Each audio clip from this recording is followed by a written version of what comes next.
اللہ رب العزت ارشاد فرما رہا ہے یا ایھا الذین آمنو آمنو، اے ایمان والو ایمان لاؤ، ایمان لاؤ۔ کس طرح ایمان لاؤ؟ جس طرح ایمان لانے کا حق ہے، جس طرح ماننے کا حق ہے اس طرح مانو۔ یہ نہیں کہ اوپر اوپر سے مان لیا، اندر اندر سے چھوڑ دیا، اوپر سے اقرار کر لیا، اوپر سے اقرار کر لیا، اندر اندر سے متذبذب رہا۔ نہ، اللہ منع فرما رہا ہے کہ جب تم ایمان لاؤ، جب تم مانو، جب کسی کے ساتھ محبت کرو تو تمہاری محبت کا انداز کیا ہونا چاہیے کہ تمہارا جسم بھی محبت کرے، تمہاری روح بھی محبت کرے۔ یہ ہے ماننے کا انداز، اپنے پیر خانے کو ماننے کا انداز، اپنے شیخ خانے کو ماننے کا انداز، اپنی نسبت کو ماننے کا انداز، اپنے رسول کو ماننے کا انداز، اپنے قرآن کو ماننے کا انداز، اللہ رب العزت کی ذات کو ماننے کا انداز۔ یا ایھا الذین آمنو آمنو، اے سن کر ایمان لانے والو چکھ کر ایمان لاؤ۔ عام ایمان والوں کے اندر اور ان اولیاء اللہ جو یہ ایمان رکھتے ہیں، ان کے اندر فرق کیا ہے کہ عام مومن، عام ایمان والے وہ سن کر ایمان رکھنے والے ہیں، اور یہ اولیاء اللہ چکھ کر ایمان لانے والے ہیں، مشاہدے کے ساتھ ایمان لانے والے ہیں۔ ولایت کے امام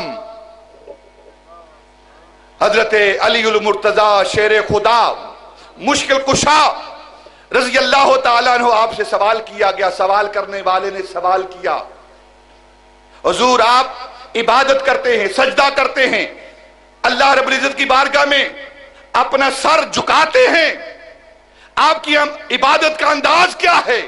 آپ کس انداز میں عبادت کرتے ہیں؟ جس کو سجدہ کرتے ہیں کبھی اس کو دیکھا بھی ہے یا خبر کے ساتھ ہی سجدہ کر دیتے ہیں؟ جس کو سجدہ کرتے ہیں، جس کی عبادت کرتے ہیں، کبھی اس کو دیکھا بھی ہے؟ صرف خبر کے ساتھ ایمان ہے یا مشاہدے کے ساتھ ایمان ہے؟ تو میرے مولا علی رضی اللہ تعالیٰ عنہ آپ نے فرمایا، سائل سوال کرنے والے، پوچھنے والے، تو پوچھ رہا ہے کہ علی ویسے ہی اپنا سر جھکا دیتا ہے یا اسے دیکھ کر سر جھکاتا ہے؟ تو آپ فرماتے ہیں مجھے قسم ہے اس ذات کی علی جس کو سجدہ کرتا ہے، علی اس وقت تک سر جھکاتا ہی نہیں جب تک اسے دیکھ نہ لے۔ یہ ہے ایمان بالمشاہدہ۔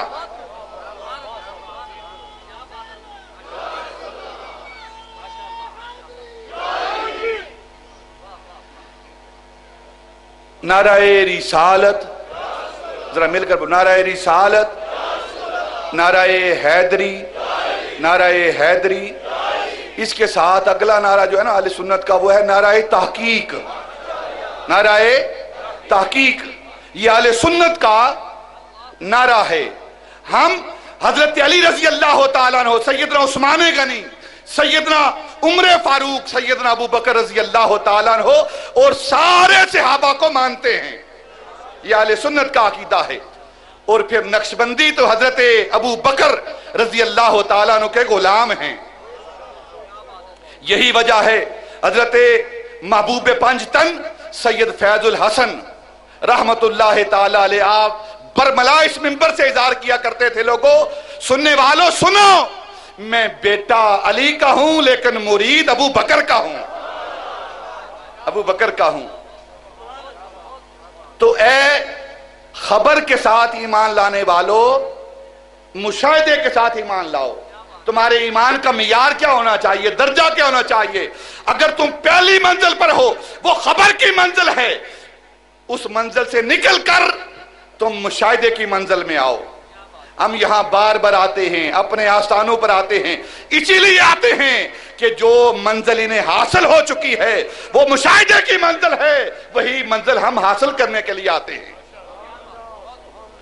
اے اوپر اوپر سے ایمان لانے والو، اندر سے ایمان لاؤ۔